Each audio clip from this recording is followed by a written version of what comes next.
서울의 밤은 언제나 화려하지만 오늘 그랜드 임페리얼 호텔의 밤은 그 어느 때보다 눈부셨습니다. 재계 서열 1위인 한올그룹의 후계자 이민혁과 유서 깊은 제약회사 서광의 외동딸 한서윤의 약혼식이 거행되고 있었기 때문입니다. 호란을 가득 채운 수천 송이의 백합 향기는 현기증이 날 정도로 짙었고 샹들리에의 불빛은 보석처럼 쏟아져 내렸습니다. 정재계의 거물들이 모여 샴페인 잔을 부딪히며 나누는 웃음소리가 호란을 공명했지만 그 소음 속에서 주인공인 한서윤은 숨이 막혀오는 것을 느꼈습니다. 순백의 드레스를 입은 서윤은 거울 속에 비친 자신의 모습이 마치 잘 포장된 상품 같다고 생각했습니다. 옆에 서 있는 약혼자 이민혁은 더할 나위 없이 다정하고 완벽한 미소를 짓고 있었지만 그의 손은 얼음장처럼 차가웠습니다. 민혁이 그녀의 허리를 감싸 안으며 귓가에 사랑을 속삭일 때마다 서윤의 등줄기에는 알 수 없는 소름이 돋았습니다. 그것은 사랑받는 여자의 설렘이 아니라 벼랑 끝에 선 사람이 느끼는 본능적인 공포에 가까웠습니다.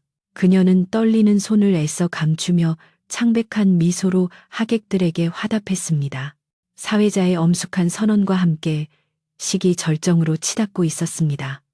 민혁이 서윤의 손가락에 다이아몬드 반지를 끼워주기 위해 손을 들어 올렸습니다. 반지의 차가운 금속성이 피부에 닿으려는 찰나 굳게 닫혀있던 연회장의 거대한 문이 굉음과 함께 양쪽으로 활짝 열렸습니다. 갑작스러운 소란에 오케스트라의 연주가 뚝 끊겼고 사람들의 시선이 일제히 입구로 쏠렸습니다. 그곳에는 칠흑 같은 어둠을 등지고 선 한 남자가 있었습니다. 그는 마치 어둠 그 자체를 형상화한 듯 검은 슈트를 입고 있었으며 압도적인 위압감을 풍기고 있었습니다. 한올그룹의 총수이자 이민혁의 삼촌인 강태준이었습니다.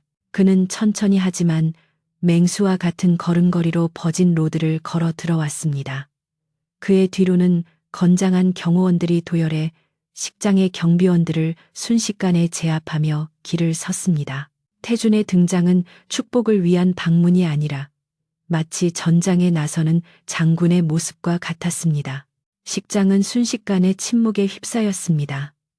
태준이 뿜어내는 서슬퍼런 기운에 누구 하나 감히 입을 열지 못했습니다. 단상 위에 서 있던 민혁의 얼굴이 순식간에 흑빛으로 변했습니다. 그는 당황한 기색을 감추지 못하고 뒷걸음질 쳤습니다.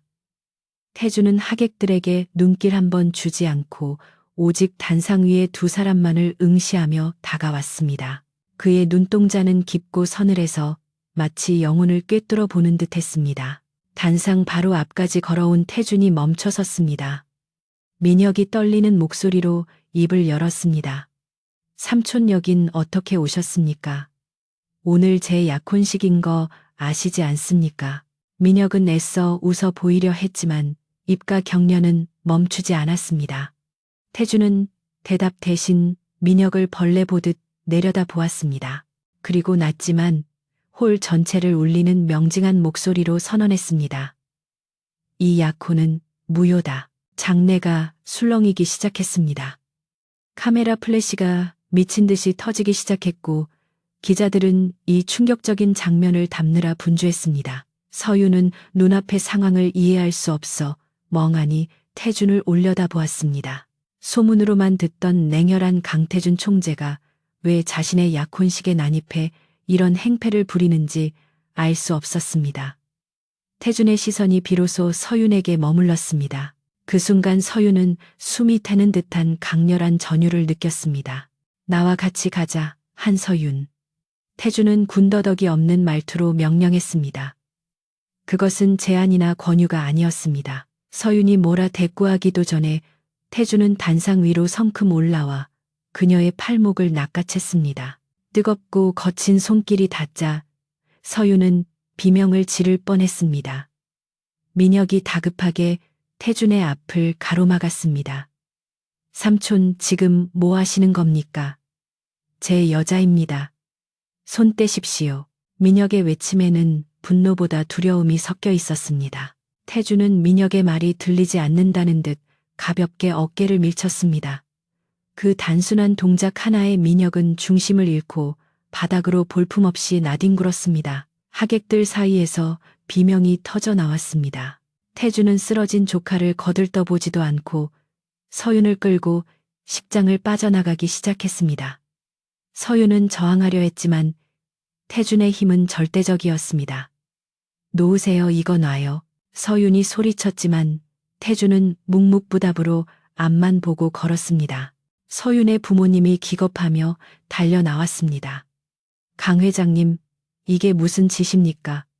당장 제 딸을 놓아주시오. 서윤의 아버지가 앞을 막아서자 태준이 걸음을 멈추고 차가운 눈빛으로 그를 쏘아보았습니다. 딸을 살리고 싶으면 비키십시오.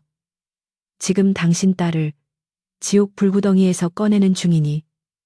태준의 서늘한 경고에 서윤의 아버지는 얼어붙은 듯 입을 다물 수밖에 없었습니다. 그 말에는 거역할 수 없는 진실의 무게가 실려 있었습니다. 태준은 다시 걸음을 옮겨 서윤을 데리고 호텔 로비를 가로질렀습니다. 경호원들이 몰려드는 기자들과 구경꾼들을 막아섰습니다. 호텔 정문 앞에는 이미 검은색 리무진이 시동을 켠 채 대기하고 있었습니다. 태준은 서윤을 뒷좌석에 거칠게 밀어넣고 자신도 따라 탔습니다. 문이 닫히자마자 차는 미끄러지듯 출발하여 혼란스러운 현장을 뒤로하고 어둠 속으로 질주했습니다. 차 안은 적막감이 감돌았습니다. 서윤은 공포에 질려 차 문 쪽으로 몸을 바짝 붙였습니다. 그녀의 심장은 터질 듯이 뛰었고 눈물이 볼을 타고 흘러내렸습니다. 그녀는 떨리는 목소리로 물었습니다. 대체 저에게 왜 이러시는 거죠? 제가 무엇을 잘못했나요? 민혁 씨는 제 약혼자예요.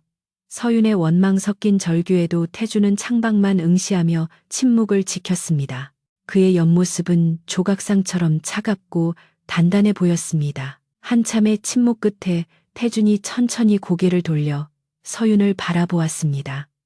그의 눈빛은 아까와 달리 조금은 지쳐 보였습니다. 그는 품 안에서 태블릿 PC를 꺼내 서윤의 무릎 위에 던지듯 올려놓았습니다. 이걸 보고도 그놈을 약혼자라고 부를 수 있는지 확인해봐. 태준의 목소리는 건조했지만 그 속에 담긴 분노를 감추지는 못했습니다. 서윤은 떨리는 손으로 태블릿의 화면을 켰습니다.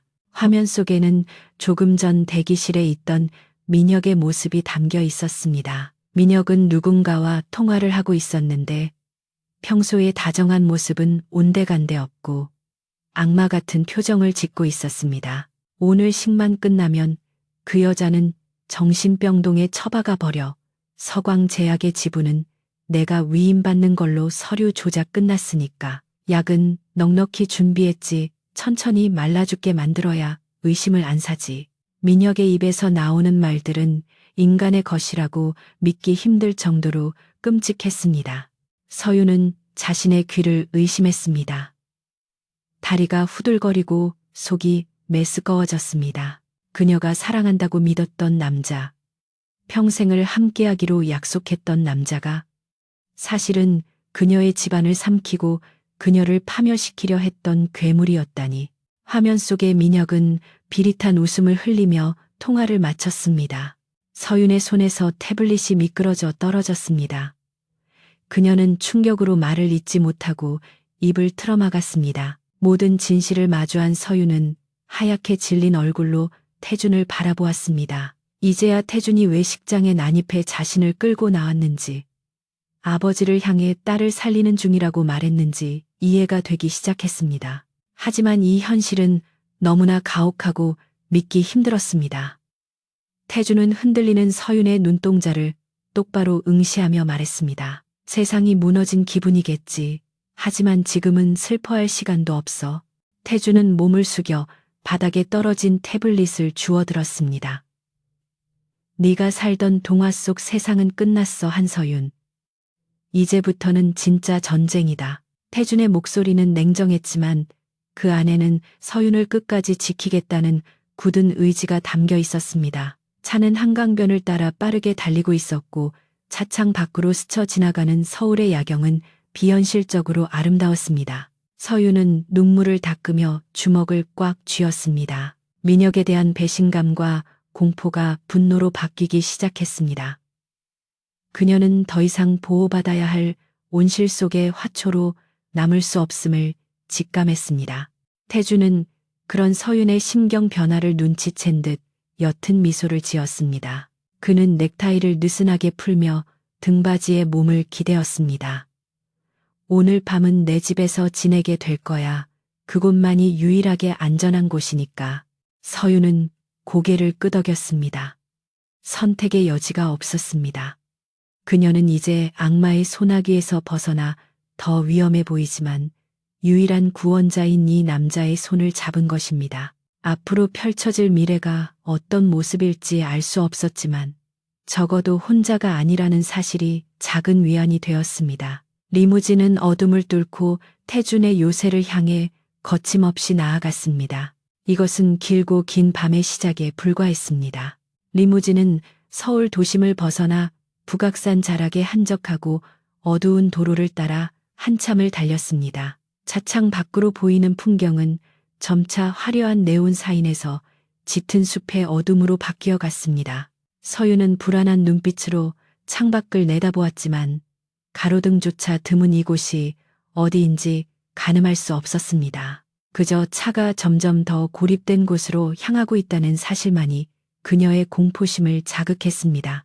이윽고 거대한 철문이 위압적인 소리를 내며 양쪽으로 열리기 시작했습니다. 높은 담벼락으로 둘러싸인 대저택은 마치 난공불락의 요새처럼 보였습니다.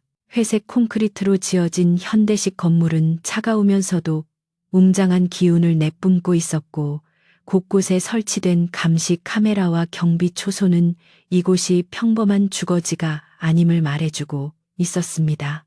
차가 현관 앞에 멈춰서자 대기하고 있던 수행원들이 일사불란하게 움직이며 문을 열었습니다. 태주는 먼저 차에서 내려 옷매무새를 다듬은 뒤 서윤을 향해 손짓했습니다. 내려. 태준의 목소리는 여전히 건조하고 딱딱했습니다. 서윤은 망설이며 차 안에서 버티려 했지만 태준의 날카로운 눈빛을 마주하자 더 이상 저항할 수 없음을 깨달았습니다. 그녀는 떨리는 다리에 힘을 주어 차에서 내렸습니다.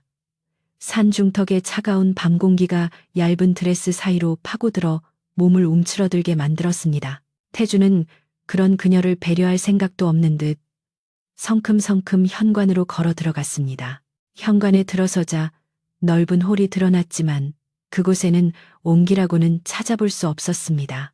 대리석 바닥은 거울처럼 반짝였지만 차가운 냉기를 뿜어냈고 미니멀한 인테리어는 사람 사는 집이라기보다는 전시장이나 병원을 연상케 했습니다. 집 안에서 일하는 고용인들은 태준이 들어오자마자 고개를 깊이 숙여 인사했지만 그들의 표정은 마치 로봇처럼 감정이 없었습니다. 서윤은 이 기이한 침묵과 질서에 숨이 막혀오는 기분을 느꼈습니다. 태주는 거실 한가운데 멈춰서서 뒤따라온 서윤을 돌아보았습니다. 그리고 손을 내밀었습니다.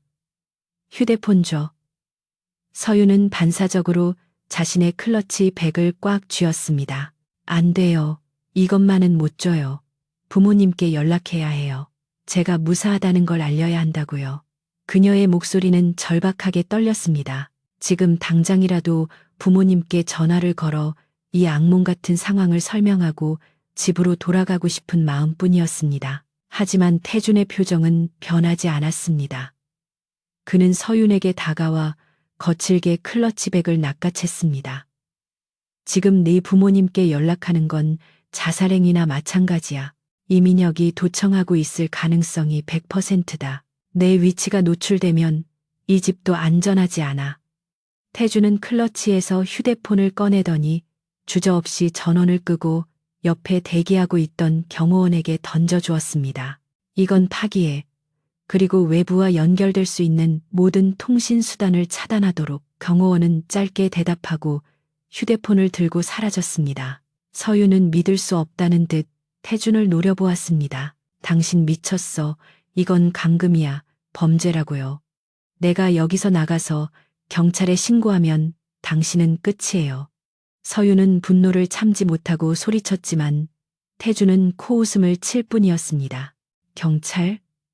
지금 경찰청장이 누구 접대를 받고 있는지 알면 그런 순진한 소리는 못할 텐데. 태주는 비웃듯 말하며 소파에 앉아 다리를 꼬았습니다. 네가 지금 나갈 수 있는 문은 없어. 이 집은 외부의 침입을 막기 위해 설계되었지만 반대로 내부에서 밖으로 나가는 것도 불가능해. 넌 내가 허락하기 전까지 단 한 발자국도 이 집 밖으로 나갈 수 없다. 서윤은 다리에 힘이 풀려 그 자리에 주저앉을 뻔했습니다. 태준의 말은 단순한 협박이 아니라 명백한 통보였습니다. 그녀는 자신이 화려한 감옥에 갇혔음을 직감했습니다. 이 남자는 자신을 구한 구원자인 척하지만 결국은 또 다른 포식자일 뿐이라는 생각이 머릿속을 지배했습니다. 민혁이 늑대라면 태주는 호랑이였습니다. 피할 곳 없는 막다른 골목에 몰린 기분이었습니다. 방으로 안내해. 필요한 건 다 준비되어 있을 거야. 태준의 지시에 중년의 가정부가 다가와 정중하지만 단호한 태도로 서윤을 이끌었습니다. 아가씨 이쪽으로 오시죠. 서윤은 태준을 향해 원망 섞인 눈빛을 보냈지만 그는 이미 탁자 위에 놓인 서류를 집어들며 시선을 돌린 뒤였습니다. 서윤은 억울함과 분함에 눈물을 삼키며 가정부를 따라 2층으로 올라갔습니다. 안내받은 방은 특급 호텔의 스위트룸보다 넓고 호화로웠습니다. 킹사이즈 침대와 최고급 가구들 드레스룸에는 그녀의 사이즈에 맞는 옷들이 이미 채워져 있었습니다. 하지만 서윤의 눈에 들어온 것은 창문에 설치된 방탄유리와 굳게 잠긴 창틀이었습니다. 그녀는 창가로 달려가 밖을 내다보았습니다. 높은 담벼락 위로 철조망이 보였고 정원 곳곳에는 무장한 경호원들이 순찰을 돌고 있었습니다. 완벽한 사육장이네. 서윤은 자주 섞인 웃음을 흘리며 침대에 걸터 앉았습니다. 태블릿에서 본 민혁의 끔찍한 계획이 떠올라 몸서리 쳐졌지만 지금 이 상황 역시 안심할 수는 없었습니다. 태준이 왜 자신을 데려왔는지 그 진짜 이유를 알 수 없었기 때문입니다. 단순히 조카의 악행을 막기 위해서? 그렇다기엔 그가 감수해야 할 리스크가 너무 컸습니다. 분명 다른 꿍꿍이가 있을 것이라 의심했습니다. 한편 1층 거실에서는 태준이 대형 TV 화면을 켜고 뉴스 채널을 돌려보고 있었습니다.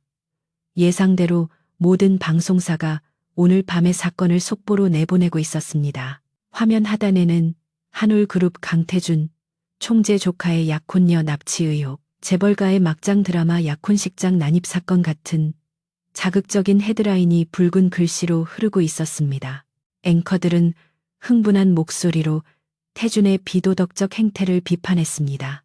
화면 속 자료 화면에는 태준이 민혁을 밀치고 서윤을 강제로 끌고 나가는 장면이 무한 반복되고 있었습니다. 악마의 편집 덕분에 민혁은 억울하게 약혼녀를 뺏긴 비운의 주인공으로 묘사되었고 태준은 권력과 힘으로 조카의 여자를 탐한 파렴치한 인간 말종이 되어 있었습니다.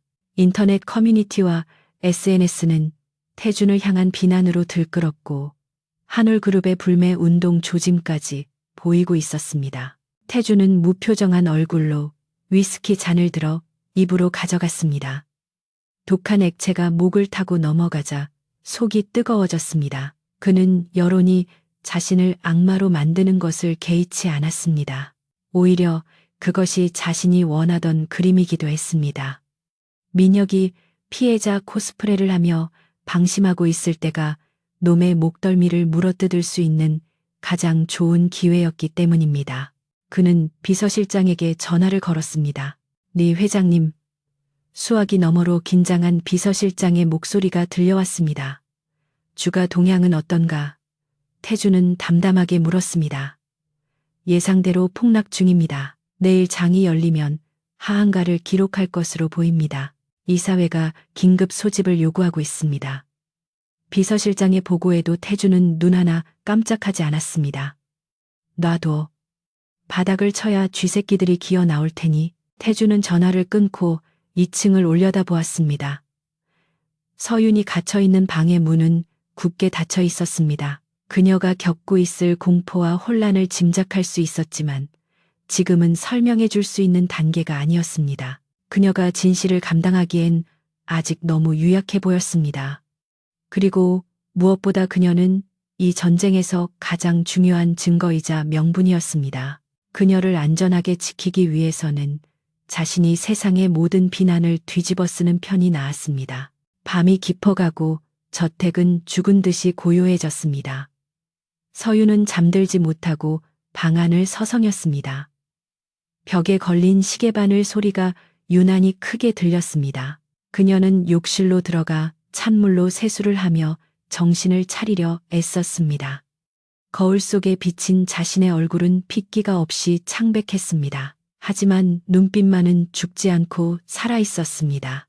그녀는 이대로 무력하게 당하고만 있지는 않겠다고 다짐했습니다. 그때 방문이 열리는 소리가 들렸습니다. 서유는 화들짝 놀라며 욕실에서 뛰쳐나왔습니다. 문 앞에는 가정부가 쟁반에 따뜻한 차와 간단한 식사를 들고 서 있었습니다. 회장님께서 드시라고 하셨습니다. 아무것도 드시지 않으면 쓰러지실 거라고.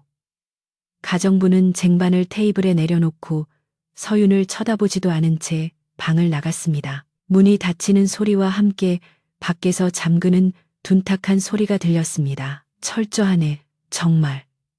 서윤은 쓴 웃음을 지으며 테이블로 다가갔습니다. 화려한 음식들 옆에는 작은 메모지가 하나 놓여 있었습니다. 태준의 필체로 보이는 간결하고 힘있는 글씨가 적혀 있었습니다. 살아남고 싶으면 먹어라. 감정은 사치다. 서유는 그 메모를 구겨 쥐었습니다. 분노가 치밀어 올랐지만 동시에 그의 말이 맞다는 것을 인정할 수밖에 없었습니다. 서유는 억지로 수프를 한 숟가락 떠서 입에 넣었습니다. 맛을 느낄 새도 없이 목구멍으로 넘겼습니다.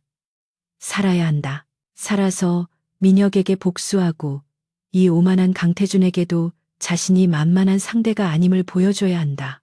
그녀의 내면에서 생존 본능이 꿈틀거렸습니다. 오늘 밤은 길겠지만 내일은 반드시 올 것입니다. 그녀는 식사를 마치고 침대에 누워 천장을 바라보았습니다. 같은 시각 태준은 서재에 앉아 민혁의 뒷조사 자료들을 다시 한번 검토하고 있었습니다. 서류 더미 속에 묻혀있던 오래된 사진 한 장이 눈에 들어왔습니다. 민혁의 아버지이자 자신의 형이었던 사람의 사진이었습니다. 태준의 눈매가 가늘어졌습니다. 형님, 제가 이 썩어 빠진 고리를 끊겠습니다. 비록 제가 악마가 되는 한이 있더라도 그는 혼잣말처럼 중얼거리며 사진을 덮었습니다. 창밖에는 빗방울이 떨어지기 시작했습니다. 빗소리가 저택의 정적을 깨우며 유리창을 때렸습니다. 태준은 자리에서 일어나 창가로 다가갔습니다. 어둠 속에서 번개가 번쩍이며 정원을 비췄습니다. 폭풍우가 몰아치고 있었습니다. 하지만 태준은 알고 있었습니다. 진짜 폭풍우는 저밖에 아니라 이제 곧 이 집 안으로 그리고 한올그룹 전체로 몰아닥칠 것이라는 사실을 말입니다. 그리고 그는 그 폭풍의 눈 한가운데 서 있을 준비가 되어 있었습니다. 서울 강남의 한복판에 위치한 최고급 펜트하우스는 이민혁의 또 다른 얼굴이 숨겨진 비밀스러운 공간이었습니다. 대외적으로 알려진 그의 거처는 소박하고 모던한 아파트였지만 이곳은 사치와 향락 그리고 뒤틀린 욕망으로 가득 채워져 있었습니다. 현관문이 열리고 민혁이 들어서자마자 고가의 크리스털 화병이 벽을 향해 날아갔습니다. 쨍그랑하는 날카로운 파열음과 함께 유리 조각이 사방으로 튀었습니다. 그는 넥타이를 거칠게 풀어헤치며 짐승 같은 포효를 내질렀습니다. 호텔 연회장에서 보여주었던 비련의 주인공이자 억울한 피해자의 모습은 온데간데 없었습니다. 거울 속에 비친 그의 얼굴은 분노로 붉게 달아올라 있었고 눈동자는 살기로 번들거리고 있었습니다. 감히 나를 건드려, 강태준, 내가 감히 내 계획을 망쳐. 민혁은 주먹으로 거울을 내리쳤습니다. 거미줄처럼 금이 간 거울 위로 붉은 선혈이 흘러내렸지만 그는 고통조차 느끼지 못하는 듯 했습니다. 그의 자존심에 난 상처가 손등의 상처보다 훨씬 더 깊고 쓰라렸기 때문입니다. 민혁이 거실 소파에 몸을 던지듯 앉자 어둠 속에서 한 남자가 조용히 걸어 나왔습니다. 민혁의 그림자로 불리는 신복 김 실장이었습니다. 그는 바닥에 흩어진 유리 조각들을 무심하게 바라보다가 고개를 숙였습니다. 회장님, 언론 플레이는 계획대로 진행되고 있습니다. 여론은 완전히 강태준 총재를 향한 비난으로 돌아섰습니다. 주주들도 동요하고 있고요. 김 실장의 보고에도 민혁의 분노는 쉽게 가라앉지 않았습니다. 그딴 건 중요하지 않아. 내가 원하는 건 한서윤 그 계집애야. 아니, 정확히 말하면 그 계집애가 가지고 올 서광제약의 신약 특허권이지. 민혁은 탁자 위에 놓인 양주병을 병째로 들어 벌컥벌컥 들이켰습니다. 알코올이 식도를 타고 내려가며 뜨거운 열기를 퍼뜨렸습니다. 그는 입가에 흐른 술을 손등으로 닦아내며 비릿한 미소를 지었습니다. 그 특허만 있으면 내가 강태준을 밟고 한올의 주인이 될 수 있었는데 다 된 밥에 재를 뿌려. 민혁은 서윤을 사랑한 적이 단 한 번도 없었습니다. 그녀는 그저 자신의 야망을 이루기 위한 도구이자 열쇠에 불과했습니다. 서광제약이 보유한 차세대 항암제 기술은 천문학적인 가치를 지니고 있었고 그것을 손에 넣기 위해서는 외동딸인 서윤과의 결혼이 필수적이었습니다. 결혼 후 적당한 시기에 사고로 위장해 그녀를 처리하고 회사를 집어삼키는 것이 그의 완벽한 시나리오였습니다. 하지만 태준의 개입으로 모든 것이 틀어지고 말았습니다. 김 실장 놈들을 찾아 강태준이 그 계집애를 어디에 숨겼는지 당장 알아내. 민혁의 눈빛이 뱀처럼 차갑게 빛났습니다. 그리고 알아내는 즉시 보고해. 이번에는 내가 직접 처리할 거니까. 김 실장은 잠시 주저하다가 입을 열었습니다. 강 총재님의 사저 경비가 삼엄합니다. 섣불리 접근했다가는 오히려 역풍을 맞을 수도 있습니다. 민혁은 들고 있던 양주병을 김 실장의 발밑으로 던졌습니다. 병이 산산조각 나며 파편이 김 실장의 바지를 찢었습니다. 누가 정면 돌파하랬어. 쥐새끼처럼 틈을 찾으란 말이야. 내부의 배신자를 심든 해킹을 하든 수단과 방법을 가리지 마. 그는 소파에서 일어나 김 실장의 멱살을 잡고 얼굴을 들이밀었습니다. 내 인내심이 바닥나고 있다는 걸 명심해. 실패하면 내 놈도 무사하지 못할 거야. 김 실장이 물러가고 혼자 남은 민혁은 깨진 거울 앞에 다시 섰습니다. 일그러진 자신의 얼굴을 바라보며 그는 섬뜩한 웃음을 터뜨렸습니다. 강태준, 네가 정의의 사도라도 된 것 같지. 하지만 세상은 내 편이 아니야. 내가 너를 철저하게 악마로 만들어 파멸시켜 줄게. 그리고 서윤이는 내 손으로 직접 부러뜨려 주지. 민혁의 광기 어린 독백이 텅 빈 펜트하우스를 울렸습니다. 같은 시각 북악산의 저택은 폭풍 전의 고요함처럼 적막에 쌓여 있었습니다. 서윤은 뜬 눈으로 밤을 지새우고 있었습니다. 낯선 방, 낯선 침대, 그리고 창밖으로 들려오는 경비원들의 발소리가 그녀의 신경을 곤두서게 만들었습니다. 태준이 남긴 메모의 내용이 머릿속을 맴돌았습니다. 살아남고 싶으면 먹어라. 그녀는 그 말이 단순한 식사에 대한 이야기가 아님을 본능적으로 깨닫고 있었습니다. 아침 햇살이 두꺼운 커튼 틈으로 새어 들어올 무렵 방문이 열렸습니다.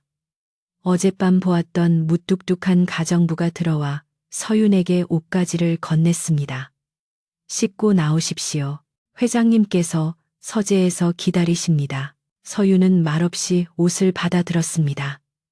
심플한 디자인의 검은색 원피스였습니다. 마치 상복 같다는 생각이 들었지만 지금은 찬밥, 더운 밥 가릴 처지가 아니었습니다. 그녀는 빠르게 샤워를 마치고 옷을 갈아입었습니다. 가정부의 안내를 받아 도착한 곳은 저택 2층 끝에 위치한 서재였습니다. 육중한 마호가니 문이 열리고 서윤은 조심스럽게 안으로 발을 들여놓았습니다. 서재는 생각보다 훨씬 넓고 어두웠습니다. 사방의 벽을 가득 채운 책장에는 수만 권의 책들이 꽂혀 있었고 방 한가운데 놓인 거대한 책상 뒤로 태준이 앉아 있었습니다. 그는 서류를 검토하느라 여념이 없는지 서윤이 들어온 것도 모르는 듯 했습니다. 서윤은 책상 앞에 서서 그를 불렀습니다. 저기요. 태준은 그제야 고개를 들어 그녀를 바라보았습니다. 그의 눈 밑에는 피로가 묻어 있었지만 눈빛만은 여전히 형형했습니다. 앉아. 그가 턱으로 책상 앞에 의자를 가리켰습니다. 서윤은 쭈뼛거리며 의자에 앉았습니다. 태준은 보던 서류를 덮고 서랍에서 두툼한 파일 하나를 꺼내 책상 위로 밀어보냈습니다. 이게 뭐죠? 서윤이 불안한 목소리로 물었습니다. 태준은 의자 등받이에 몸을 기대며 팔짱을 꼈습니다. 네가 그렇게 사랑에 맞지 않던 이민혁의 진짜 얼굴이다. 열어봐. 서윤은 침을 꿀꺽 삼키며 파일에 손을 뻗었습니다. 손끝이 미세하게 떨렸습니다. 파일의 표지에는 붉은색으로 대외비라는 도장이 찍혀 있었습니다. 그녀는 심호흡을 한 번 하고 조심스럽게 첫 장을 넘겼습니다. 첫 페이지에는 앳된 얼굴의 여성 사진이 붙어 있었습니다. 서윤보다 서너 살은 어려 보이는 맑은 미소의 여대생이었습니다. 이름은 김지수, 사진 아래에는 사망 진단서가 첨부되어 있었습니다. 사인은 약물과다 복용에 의한 심장마비, 서윤의 눈동자가 흔들렸습니다. 이게 뭔가요? 그녀가 떨리는 목소리로 물었습니다. 3년 전 민혁이가 만났던 여자다. 태준의 목소리는 건조하게 사실만을 읊었습니다. 평범한 대학생이었지. 민혁이 놈의 아이를 가졌다고 주장하자마자 시신으로 발견됐다. 경찰은 자살로 종결했지만 부검 기록은 조작되었어. 태준은 눈짓으로 다음 장을 넘기라고 신호를 보냈습니다. 서윤은 공포에 질린 손길로 페이지를 넘겼습니다. 이번에는 화려한 외모의 모델이었습니다. 그녀 역시 교통사고로 사망했습니다. 사고 당시 브레이크가 고장났다는 정황이 있었지만 증거 불충분으로 단순 사고 처리되었습니다. 그 다음 페이지에는 실종된 갤러리 큐레이터, 또 그 다음에는 의문의 추락사를 당한 신인 여배우, 파일 속에는 5명의 여성들에 대한 기록이 담겨 있었습니다. 그들의 공통점은 모두 이민혁과 연인 관계였으며 비참한 최후를 맞이했다는 것이었습니다. 서윤은 입을 틀어막고 헛구역질을 했습니다.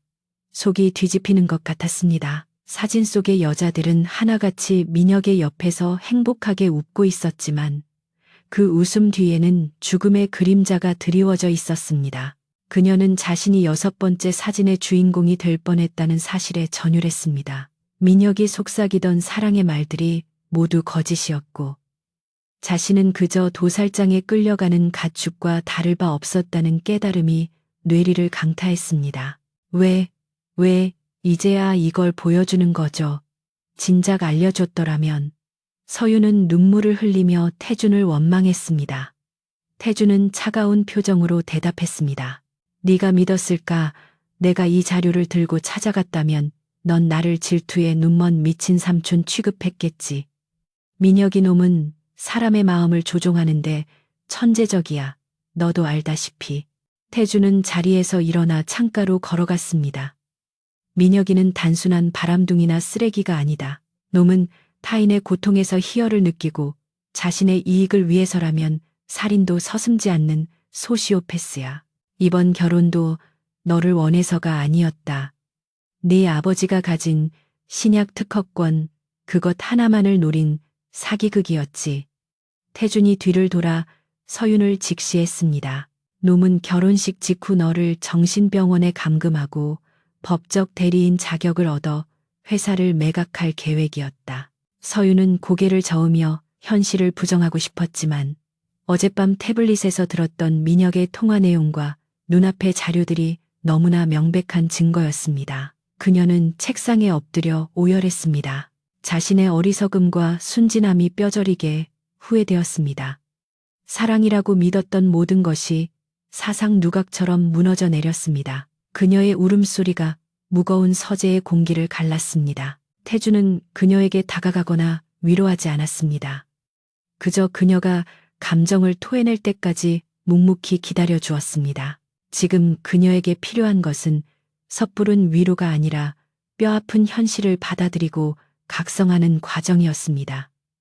한참 후 서윤의 울음이 잦아들자 태준이 다시 입을 열었습니다. 울음은 끝났나? 서윤은 퉁퉁 부은 눈으로 고개를 들었습니다.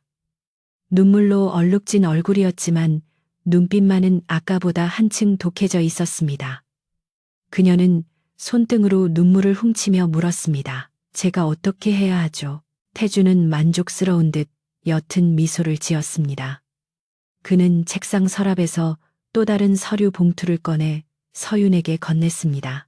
이건 민혁이가 내 이름으로 몰래 작성한 혼전 계약서와 위임장들이다. 이걸 무효화시키고 놈을 법의 심판대 위에 세우려면 내 도움이 필요해. 태준의 목소리에는 힘이 실려 있었습니다. 나는 놈을 사회적으로 매장시키고 감옥에 쳐넣을 생각이다. 하지만 그러기 위해서는 피해자인 네가 직접 증언대에 서야 해. 할 수 있겠나? 서윤은 봉투를 받아들고 그 안에 담긴 서류들을 훑어보았습니다. 자신의 인장이 도용된 수많은 서류들이 있었습니다. 그녀의 손이 분노로 하얗게 질렸습니다. 그녀는 자리에서 일어나 태준을 똑바로 바라보았습니다. 할게요. 아니 하게 해주세요. 제 인생을 망치려 한 대가를 치르게 해줄 거예요. 그녀의 목소리는 더 이상 떨리지 않았습니다. 태준은 고개를 끄덕였습니다. 좋아. 이제부터 우리는 한 배를 탄 거다. 하지만 명심해. 놈은 수단과 방법을 가리지 않고 덤벼들 거야. 네 목숨이 위험할 수도 있어. 서윤은 입술을 꽉 깨물며 대답했습니다. 상관없어요. 어차피 어제 식장에서 죽은 거나 다름없으니까요. 이제부터 사는 삶은 덤이라고 생각하겠어요. 그 순간 서재의 인터폰이 울렸습니다. 비서실장의 다급한 목소리가 들려왔습니다. 회장님, 경찰이 들이닥쳤습니다. 납치 감금 혐의로 압수수색 영장을 들고 왔습니다. 민혁 측에서 손을 쓴 것 같습니다. 태준의 눈매가 날카로워졌습니다. 생각보다 빠르군. 그는 인터폰을 끄고 서윤을 바라보았습니다. 시작됐군. 준비는 됐나? 서윤은 깊게 심호흡을 하고 고개를 끄덕였습니다. 태준은 그녀에게 다가가 처음으로 부드러운 목소리로 말했습니다. 겁먹지 마. 내가 있는 한 누구도 너를 데려갈 수 없어. 그는 서재 문을 활짝 열고 당당하게 걸어나갔습니다. 서윤도 주먹을 꽉 쥐고 그의 뒤를 따랐습니다. 이제 그녀는 더 이상 피해자가 아닌 복수자가 되어 세상 밖으로 나아갈 준비를 마쳤습니다. 1층 로비는 이미 아수라장이 되어 있었습니다.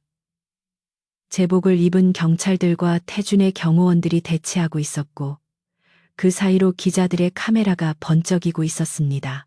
그리고 그 한가운데에 이민혁이 비열한 웃음을 감춘 채 걱정스러운 표정을 연기하며 서 있었습니다. 서윤아 삼촌, 제발 서윤이를 돌려주세요. 민혁의 가식적인 외침이 로비에 울려 퍼졌습니다.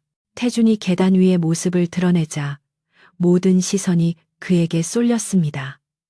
그는 여유로운 표정으로 계단을 내려오며 경찰들을 향해 말했습니다. 내 집에서 소란 피우는 건 예나 지금이나 변함이 없군. 이민혁. 민혁은 태준을 보자마자 표정을 일그러뜨리며 소리쳤습니다. 서윤이를 내놔, 이 납치범아.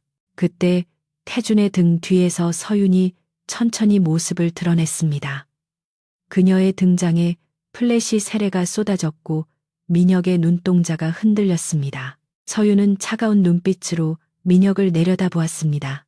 그 눈빛은 예전의 순종적이고 여린 약혼녀의 것이 아니었습니다. 그것은 사냥감을 노려보는 포식자의 눈빛과 닮아 있었습니다. 전쟁의 서막이 올랐습니다. 계단 위에 선 서윤의 등장은 로비의 소란을 일순간 잠재웠습니다. 쏟아지는 카메라 플래시 속에서 그녀는 창백하지만 흔들림 없는 표정으로 계단을 하나씩 내려왔습니다. 민혁은 눈앞의 상황이 믿기지 않는다는 듯 잠시 멍하니 있다가 이내 가련한 연인의 가면을 다시 썼습니다. 서윤아, 얼마나 걱정했는지 알아? 저 미치광이가 너한테 무슨 짓을 한 거야? 어서 이리 와. 민혁이 계단 아래로 다가오며 손을 뻗었습니다. 그의 목소리에는 물기 어린 걱정이 배어 있었지만 서윤은 그 뒤에 숨겨진 탐욕스러운 그림자를 똑똑히 볼 수 있었습니다. 서윤은 민혁이 내민 손을 잡는 대신 그 앞에서 걸음을 멈췄습니다. 그녀의 시선은 민혁을 지나쳐 경찰 간부에게 향했습니다. 여기는 무슨 일로 오신 거죠? 서윤의 차분한 목소리에 경찰 간부가 당황하며 대답했습니다. 아, 한서윤 씨. 약혼자 분께서 납치 신고를 하셨습니다. 강태준 회장이 강제로 신고? 서윤이 말을 끊으며 싸늘한 미소를 지었습니다. 납치라니요. 저는 제 발로 이곳에 왔습니다. 그리고 이곳에 머물기를 제 의지로 선택했습니다. 로비에 있던 모든 사람들의 입이 딱 벌어졌습니다. 민혁의 얼굴이 순식간에 일그러졌습니다. 서윤아, 너 지금 무슨 소리를 하는 거야? 협박받고 있는 거지, 그렇지? 삼촌이 너한테 뭐라고 위협했어? 말해봐, 내가 다 지켜줄게. 민혁이 다급하게 소리치며 계단 위로 올라오려 했지만 태준의 경호원들이 거대한 벽처럼 그를 가로막았습니다. 서윤은 차가운 눈빛으로 민혁을 내려다보았습니다. 이민혁 씨, 더 이상 추한 꼴 보이지 말고 돌아가세요. 저는 당신과 할 이야기가 없습니다. 그리고 우리 약혼은 어제로 끝났다는 걸 잊지 않았으면 좋겠네요. 이민혁 씨라는 호칭에 민혁의 눈꺼풀이 파르르 떨렸습니다. 기자들은 이 충격적인 반전을 놓치지 않고 셔터를 눌러댔고 수군거리는 소리가 로비를 가득 메웠습니다. 납치극인 줄 알았던 사건이 재벌가의 치정 싸움 혹은 파혼 스캔들로 변모하는 순간이었습니다. 경찰 간부는 난처한 표정으로 태준과 서윤을 번갈아 보았습니다. 당사자가 자발적으로 머물고 있다고 진술하면 수사를 진행할 명분이 사라지기 때문입니다. 이민혁 씨, 한서윤 씨의 신변에 이상이 없는 것이 확인되었으니 일단 철수하겠습니다. 영장 집행은 불가능합니다. 민혁은 분노로 붉어진 얼굴을 감추지 못하고 태준을 노려보았습니다. 태준은 팔짱을 낀 채 그 모습을 비웃듯 내려다보고 있었습니다. 두고 봐, 강태준, 그리고 한서윤. 이 모욕은 반드시 갚아줄 테니까. 민혁은 으르렁거리는 소리로 저주를 퍼붓고는 거칠게 몸을 돌려 밖으로 나갔습니다. 그의 뒤를 따라 김 실장과 변호사들이 쫓겨나듯 사라졌습니다. 경찰들도 머쓱한 표정으로 철수했고 태준의 지시로 기자들까지 모두 쫓겨나자 저택에는 다시 무거운 정적이 찾아왔습니다. 긴장이 풀린 탓일까 서윤의 다리가 휘청거렸습니다. 태준이 재빠르게 그녀의 팔을 잡아 부축했습니다. 제법이군. 울고불고 매달릴 줄 알았더니 태준의 말은 칭찬인지 비아냥인지 알 수 없었지만 서윤은 그의 손길을 뿌리치지 않았습니다. 살아야 하니까요. 저 악마 같은 인간한테 다시 잡혀갈 수는 없으니까요. 서윤은 떨리는 목소리로 대답하며 스스로 중심을 잡았습니다. 태준은 그녀를 데리고 다시 서재로 돌아왔습니다. 그는 책상 위에 놓여있던 또 다른 서류 뭉치를 꺼내 탁자 위에 펼쳤습니다. 이제 감정적인 문제는 해결됐으니 현실적인 문제를 볼 차례다. 아까 보여준 것이 민혁이의 과거라면 이건 너의 미래가 될 뻔했던 문서들이다. 태준이 건넨 서류의 표지에는 혼전 계약서 수정안과 주식 양도 담보 계약서라는 제목이 적혀 있었습니다. 서윤은 떨리는 손으로 계약서를 넘겼습니다. 깨알 같은 법률 용어들이 가득했지만 핵심 내용은 명확했습니다. 혼인신고 즉시 한서윤 소유의 서광제약 지분 전량에 대한 의결권을 이민혁에게 위임한다. 이민혁의 개인 채무 500억 원에 대해 한서윤이 연대보증을 선다. 이혼 시 귀책 사유와 관계없이 재산 분할을 포기한다. 그것은 결혼 계약서가 아니라 사실상의 노예 계약서이자 서광제약을 통째로 집어삼키려는 합법적인 강탈 문서였습니다. 이게 정말 제가 서명하려던 서류인가요? 서유는 기가 막혀 말이 나오지 않았습니다. 민혁은 결혼 준비 과정에서 수많은 서류들의 서명을 요구했고 그녀는 그를 믿었기에 내용을 꼼꼼히 확인하지 않고 도장을 찍어주곤 했습니다. 그 맹목적인 믿음이 자신과 부모님의 회사를 파멸로 몰아넣을 뻔했다는 사실에 뼈저린 자책감이 밀려왔습니다. 태주는 위스키 잔을 만지작거리며 설명했습니다. 민혁이는 도박과 무리한 사업 확장으로 이미 수백억 대의 빚을 지고 있어 네 회사의 신약 특허를 팔아치워 그 구멍을 메우고 남은 돈으로 내 자리를 노릴 생각이었지. 만약 어제 결혼식이 성사되었다면 너는 신혼여행지에서 의문의 사고를 당하거나 정신병원에 갇혔을 거다. 그래야 유산 상속이 쉬워지니까. 서유는 주먹을 꽉 쥐어 손톱이 손바닥을 파고들었습니다. 배신감을 넘어선 사례가 느껴졌습니다. 그녀의 아버지가 평생을 바쳐 일군 회사였습니다. 수많은 환자들을 살리기 위해 개발 중인 신약이었습니다. 그것을 고작 자신의 도박빚을 갚는 데 쓰려 했다니 용서할 수 없어. 절대 용서 못해. 서윤의 눈에서 눈물이 말라붙고 서늘한 도끼가 서렸습니다. 태주는 그런 서윤의 변화를 놓치지 않았습니다. 분노는 좋은 연료지. 하지만 태우는 법을 모르면 자신만 타버려. 태주는 자리에서 일어나 거대한 화이트보드 앞으로 다가갔습니다.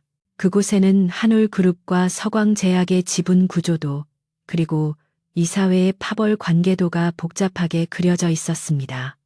민혁이를 무너뜨리려면 단순히 도덕적인 비난으로는 부족해. 놈의 숨통인 돈과 권력을 끊어놔야 한다. 태주는 붉은색 마커를 들어 민혁의 이름 위에 큰 X 표를 그렸습니다. 다음 주에 한올그룹 임시 주주총회가 열린다. 민혁이가 나를 해임하기 위해 소집한 자리지. 놈은 그 자리에서 나의 부도덕한 사생활, 즉 너를 납치했다는 명분을 내세워 공격할 거야. 하지만 그 자리가 놈의 무덤이 될 거다. 태준이 뒤를 돌아 서윤을 응시했습니다. 네가 그 자리에 증인으로 나서야 해.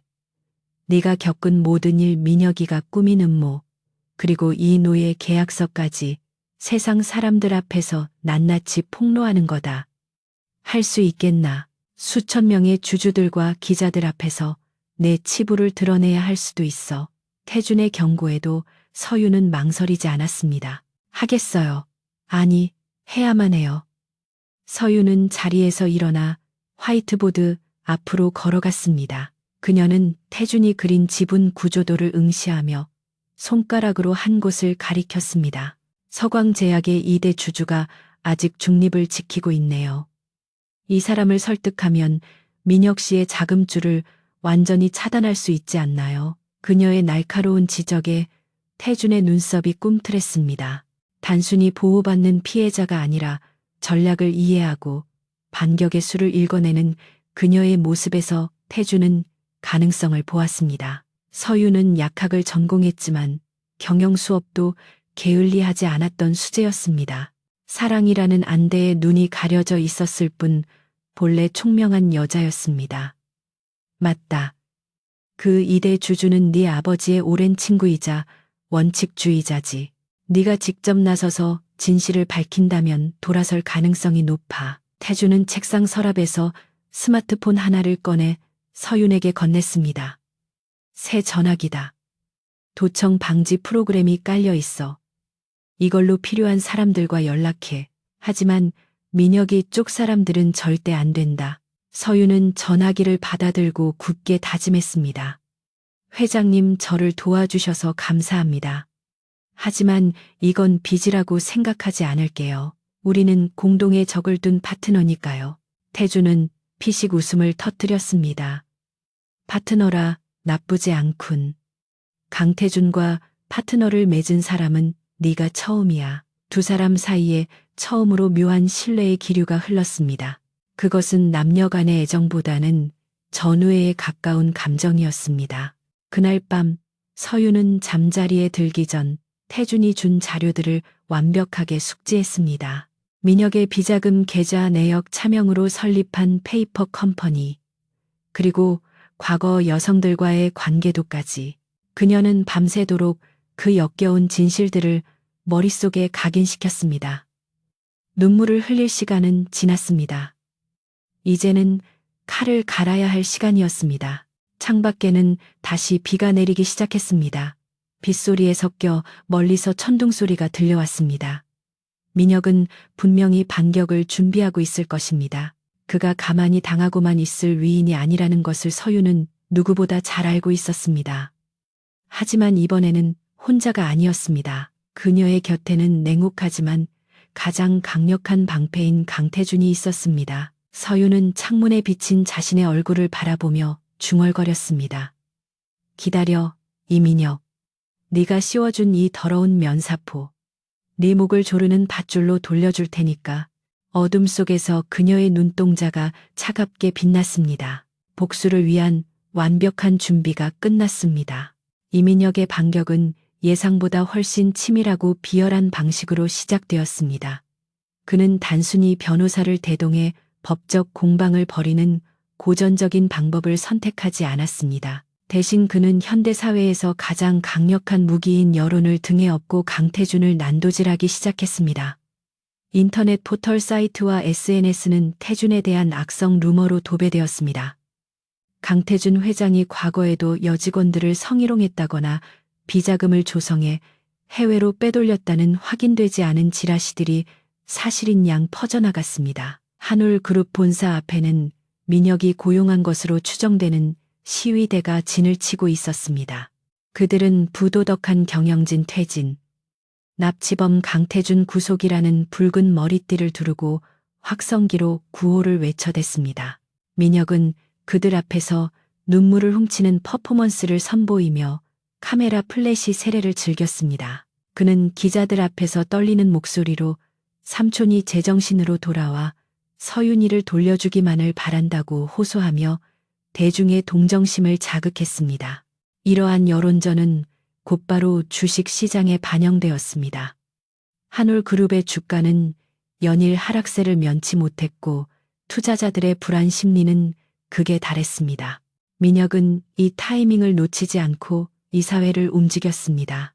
그는 자신의 측근인 박전무를 통해 임시 주주총회 안건으로 강태준 대표이사 해임안을 상정하도록 압박했습니다. 명분은 확실했습니다. 오너의 도덕적 해이로 인한 기업 이미지 실추와 주가 하락에 대한 책임을 묻겠다는 것이었습니다. 북악산 저택의 서재에서 태준은 모니터 속 급락하는 주가 그래프를 무표정하게 바라보고 있었습니다. 비서실장으로부터 수시로 보고가 들어왔습니다. 회장님 이사들 절반 이상이 민혁 본부장 쪽으로 돌아선 것 같습니다. 특히 중립을 지키던 사회이사들이 여론의 압박을 이기지 못하고 해임 찬성 쪽으로 기울고 있습니다. 상황이 좋지 않습니다. 태준은 짧게 한숨을 내쉬며 넥타이를 풀었습니다. 예상했던 일이야. 놈은 그룹이 망가지더라도 나를 끌어내리고 싶어 하니까. 태준은 담담하게 대답했지만 그의 미간에는 깊은 주름이 잡혀 있었습니다. 자신이 공격받는 것은 상관없었지만 문제는 서윤이었습니다. 민혁은 서윤의 부모님이 운영하는 서광제약까지 압박하기 시작했습니다. 채권단이 빚 독촉을 시작했고 거래처들이 하나둘 등을 돌리고 있다는 소식이 들려왔습니다. 서윤을 고립시켜 스스로 제 발로 걸어 나오게 만들려는 속셈이었습니다. 서윤은 자신의 방에서 태준이 준 보안폰으로 뉴스를 검색하다가 아버지가 쓰러져 응급실에 실려갔다는 기사를 발견했습니다. 심장이 덜컥 내려앉는 것 같았습니다. 그녀는 당장이라도 병원으로 달려가고 싶었지만 현관을 나서는 순간 민혁의 먹잇감이 될 것임을 알기에 주먹만 꽉 쥐어야 했습니다. 민혁은 그녀의 효심마저 인질로 삼아 목을 조여오고 있었습니다. 비겁한 자식. 서윤은 입술을 깨물며 눈물을 참았습니다. 그때 태준이 서윤의 방으로 들어왔습니다. 그는 태블릿 PC를 건네며 말했습니다. 아버님은 과로로 인한 일시적인 쇼크야. 생명에는 지장이 없으니 안심해. 내가 보낸 의료진이 전담 마크하고 있다. 병실 앞에도 내 경호원들을 배치했으니 민혁이 놈도 함부로 접근하지 못할 거야. 태준의 말에 서윤은 안도의 한숨을 내쉬며 가슴을 쓸어내렸습니다. 고마워요, 정말. 하지만 언제까지 이렇게 숨어 있을 수는 없어요. 민혁 씨는 멈추지 않을 거예요. 서윤의 눈빛은 결의에 차 있었습니다. 태준은 고개를 끄덕이며 창가로 다가갔습니다. 그래놈은 지금 승기를 잡았다고 착각하고 있어. 이제 우리가 그 착각을 깨부수러 갈 차례다. 태준은 주머니에서 USB 하나를 꺼내 서윤에게 보였습니다. 이 안에 민혁이가 페이퍼 컴퍼니를 통해 횡령한 자금의 흐름이 담겨 있어. 그리고 네가 가져온 태블릿에 있던 통화 녹음 파일도 복원했다. 이 정도면 주주총회장에서 놈을 매장시키기에 충분해. 하지만 결정적인 한 방이 부족해. 태준이 잠시 말을 멈추고 서윤을 응시했습니다. 서광제약의 이대 주주인 최 이사. 그를 우리 편으로 끌어들여야 해. 최 이사는 서윤의 아버지와 호영호재하던 사이였지만 최근 경영난으로 인해 민혁의 회유를 받고 있다는 정보가 있었습니다. 서윤은 고개를 끄덕였습니다. 제가 직접 연락해 볼게요. 아저씨라면 제 말을 들어주실 거예요. 태준은 고개를 저었습니다. 전화로는 안 돼. 도청의 위험도 있고 직접 얼굴을 보고 설득해야 해. 오늘 밤 그를 만나러 갈 거다. 한편 민혁은 강남의 고급 룸살롱에서 이사들과 축배를 들고 있었습니다. 박 전무님 이번 일만 잘 처리되면 계열사 사장 자리는 따놓은 당상입니다. 민혁이 박 전무의 잔에 술을 채우며 너스레를 떨었습니다. 박 전무는 벌그레한 얼굴로 웃으며 대답했습니다. 아묘 본부장님만 믿겠습니다. 강 회장은 이제 끝났어요. 여론이 그렇게 안 좋은데 어떻게 버티겠습니까? 술자리가 무르익어갈 무렵 민혁의 휴대폰이 진동했습니다. 발신자는 청소부라고 저장된 번호였습니다. 민혁은 조용히 룸을 빠져나와 비상구 계단에서 전화를 받았습니다. 어떻게 됐어? 수화기 너머로 거친 목소리가 들려왔습니다. 작업 들어갔습니다. 저택 보안 시스템을 해킹해서 감시 카메라를 무력화시켰고 전력 공급도 불안정하게 만들었습니다. 오늘 밤이 기회입니다. 민혁의 입꼬리가 비릿하게 올라갔습니다. 좋아, 쥐새끼들 놀라게 좀 해줘. 단, 한서윤은 다치게 하면 안 돼. 강태준, 그 자식만 반병신을 만들어놔. 민혁은 전화를 끊고 어둠 속에서 사악한 미소를 지었습니다. 법으로 안 되면 주먹으로 해결하면 그만이다. 그는 자신이 이 게임의 지배자라고 확신하고 있었습니다. 저택의 분위기는 심상치 않게 돌아가고 있었습니다. 갑자기 거실의 조명이 깜빡거리더니 정전이 된 듯 사방이 어둠에 잠겼습니다. 비상 전력이 가동되어 희미한 불빛이 들어왔지만 보안실에서는 비상 벨소리가 요란하게 울려 퍼졌습니다. 회장님 외부 해킹 시도가 감지되었습니다. 메인 서버가 공격받고 있습니다. 경호팀장의 다급한 목소리가 무전기를 통해 들려왔습니다. 태준은 직감적으로 민혁이 보낸 자객들이 움직이기 시작했음을 알았습니다. 단순히 여론전으로 끝낼 놈이 아니라는 건 알고 있었지만 이렇게 노골적으로 본거지를 공격해 올 줄은 몰랐습니다. 그는 즉시 서윤의 손을 잡고 일어섰습니다. 여기는 더 이상 안전하지 않아. 놈들이 시스템을 마비시키고 침입할 거다. 나가야 해. 서윤은 갑작스러운 상황에 당황했지만 태준의 침착한 태도에 의지하며 그를 따랐습니다. 두 사람은 어둠 속에서 경호원들의 호의를 받으며 비밀 통로로 이동했습니다. 저택 지하 주차장에는 방탄 처리가 된 검은색 SUV가 대기하고 있었습니다. 태준은 서윤을 뒷좌석에 태우고 자신도 올라탔습니다. 최 이사를 만나러 가기 전에 안전한 곳으로 이동해야 해. 차가 저택의 뒷문을 통해 산길로 접어들자마자 뒤쪽에서 오토바이 헤드라이트 불빛 여러 개가 나타났습니다. 굉음을 내며 따라붙는 오토바이들은 몽둥이와 쇠파이프로 무장한 괴한들이 타고 있었습니다. 민혁이 고용한 용역 깡패들이었습니다. 그들은 태준의 차를 에워싸고 위협적으로 차체를 가격하기 시작했습니다. 쾅, 쾅, 둔탁한 소리가 차 안을 울렸습니다. 서윤은 비명을 지르며 몸을 숙였습니다. 유리가 깨질 듯한 충격이 계속되었습니다. 태준은 운전대를 잡은 경호원에게 소리쳤습니다. 뚫고 나가, 멈추면 죽는다. 경호원은 엑셀을 밟아 앞을 가로막는 오토바이를 들이받았습니다. 차체가 크게 흔들리며 오토바이 한 대가 도로 옆 수풀로 튕겨 나갔습니다. 하지만 뒤따라오는 놈들은 끈질기게 추격해왔습니다. 이것이 민혁이 노리던 진짜 반격이었습니다. 주주총회에 참석조차 하지 못하게 만들거나 사고를 위장해 제거하려는 속셈이었습니다. 태준은 품 안에서 권총을 꺼내 탄창을 확인했습니다. 대한민국 재벌 총수가 총을 들어야 하는 이 비현실적인 상황이 서윤에게는 마치 느와르 영화의 한 장면처럼 느껴졌습니다. 하지만 이것은 목숨이 걸린 잔혹한 현실이었습니다. 고개 들지 마. 태준은 서윤의 머리를 감싸 안으며 낮게 읊조렸습니다. 그의 체온과 심장 박동이 서윤에게 고스란히 전해졌습니다.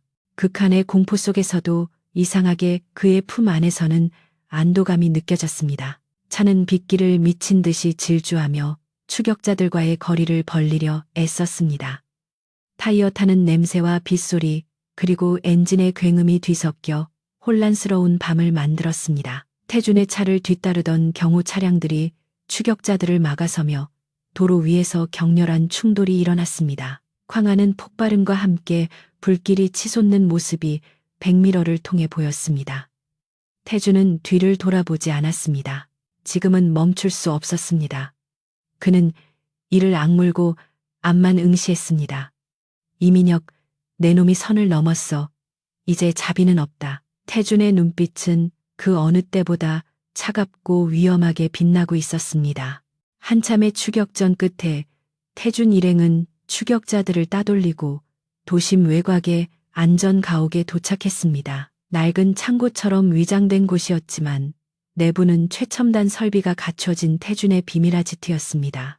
차에서 내린 두 사람은 비를 맞아 흠뻑 젖어 있었습니다. 서윤은 다리가 풀려 휘청거렸지만 태준이 단단히 붙잡아 주었습니다. 괜찮아? 다친 데는 없고?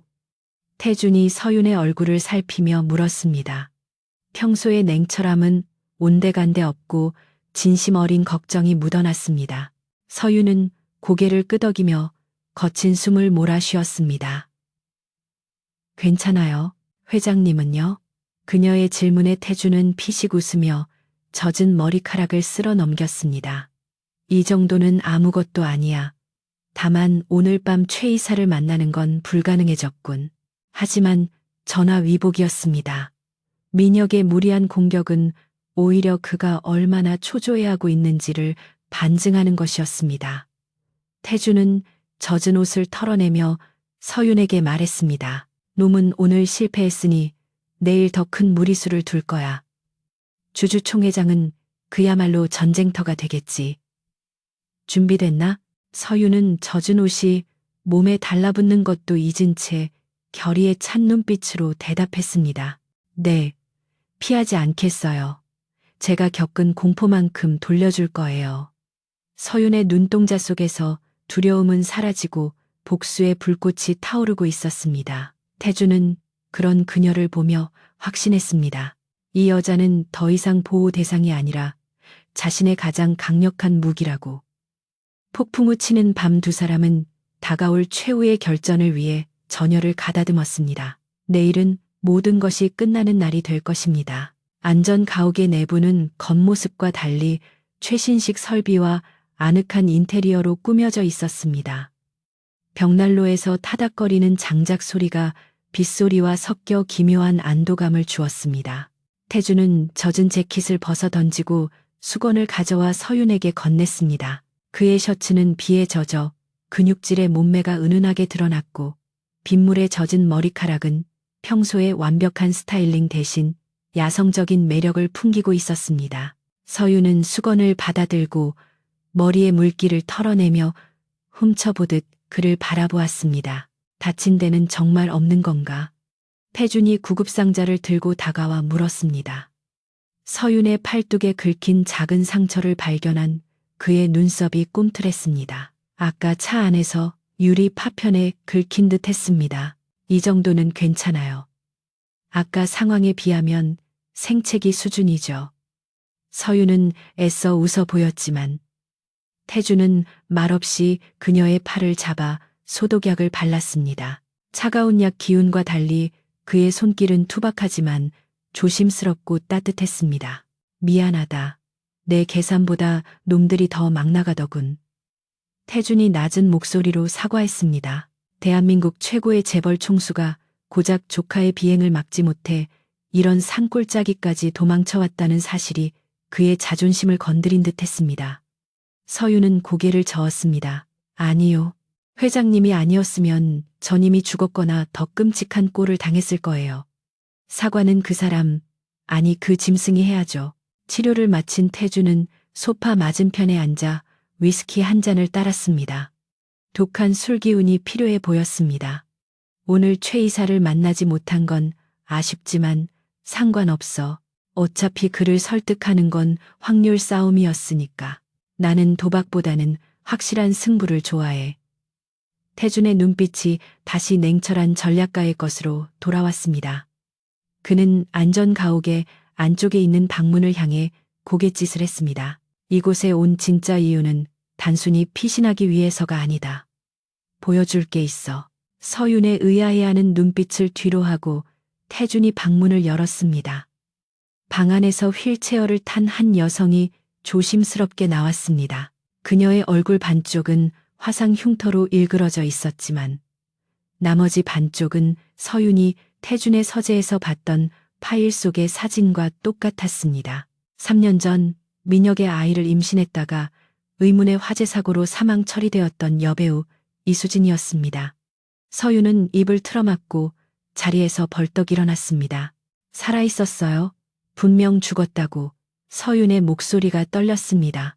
수진은 씁쓸한 미소를 지으며 고개를 끄덕였습니다. 강 회장님이 아니었다면 정말 제가 되어 사라졌겠죠. 민혁 씨가 고용한 사람들이 제가 잠든 사이에 집에 불을 질렀으니까요. 회장님 사람들이 저를 불길 속에서 빼내주셨고 지난 3년간 해외에서 치료를 받으며 숨어 지냈어요. 그녀의 목소리는 쉰 소리가 섞여 있었지만 그 안에 담긴 원한은 뚜렷했습니다. 태준이 설명을 덧붙였습니다. 민혁이는 수진 씨가 죽은 줄 알고 있어. 시신은 구할 수 없었지만 화재 현장이 전소되어 뼈조각조차 남지 않았다고 보고받았을 테니까. 수진 씨는 내일 주주총회에 나설 히든카드다. 너의 증언이 민혁이의 부도덕함을 고발하는 칼이라면 수진 씨의 존재는 놈의 숨통을 끊어놓는 사형 선고가 될 거야. 서유는 전율했습니다. 태주는 이 모든 것을 오래전부터 준비해 오고 있었습니다. 조카의 악행을 방관한 것이 아니라 결정적인 순간에 뿌리째 뽑아버리기 위해 때를 기다리고 증거를 모으며 피해자들을 보호해왔던 것입니다. 서유는 태준을 다시 보게 되었습니다. 그는 냉혈한이 아니라 차가운 가면 뒤에 뜨거운 정의감을 숨긴 사람이었습니다. 회장님은 정말 무서운 분이시네요. 좋은 의미로요. 같은 시각 민혁의 아지트는 공포와 광기로 얼룩져 있었습니다. 놓쳐? 그 많은 인원을 풀고도 그 두 사람을 놓쳤다고. 민혁이 손에 잡히는 대로 집기들을 집어던지며 고래고래 소리를 질렀습니다. 보고를 하러 온 행동대장은 고개를 푹 숙인 채 벌벌 떨고 있었습니다. 죄송합니다. 강 회장 측 경호원들의 저항이 워낙 거세서 그리고 놈들이 탄 차가 방탄이라 뚫을 수가 없었습니다. 민혁은 씩씩거리며 넥타이를 잡아 뜯었습니다. 불안감이 엄습했습니다. 태준이 살아있다는 건 내일 주주총회에 나타날 것이라는 뜻이었습니다. 게다가 서윤까지 함께 있다면 그들이 무슨 폭탄을 터뜨릴지 알 수 없었습니다. 안 돼. 절대 주총장에 들어오게 해선 안 돼. 본사 경비업체. 전부 우리 쪽 사람으로 교체해. 개미 새끼 한 마리도 내 허락 없이는 못 들어오게 막으란 말이야. 민혁은 떨리는 손으로 박 전무에게 전화를 걸었습니다. 전무님, 내일 사회자 매수했죠. 발언권 절대 삼촌한테 주면 안 됩니다. 마이크 끄고 조명 끄고 무슨 수를 써서든 막으세요. 아예 회의장에 못 들어오게 문을 잠가 버리든가. 내일 내가 회장이 못 되면 당신들도 다 죽는 거야, 알았어? 그의 목소리는 절규에 가까웠습니다. 다시 안전가옥으로 돌아와 밤이 깊었습니다. 태준과 서윤 그리고 수지는 내일 있을 결전을 위해 마지막 점검을 하고 있었습니다. 태준은 서윤에게 내일 입을 옷을 건넸습니다. 화려한 드레스도 청승맞은 환자복도 아닌 짙은 네이비색의 정장 슈트였습니다. 피해자처럼 보일 필요 없어. 넌 내일 서광제약의 오너이자 한올그룹의 주주로서 당당하게 그 자리에 서는 거야. 네가 흘린 눈물값 톡톡히 받아내야지. 서윤은 옷을 받아들고 거울 앞에 섰습니다.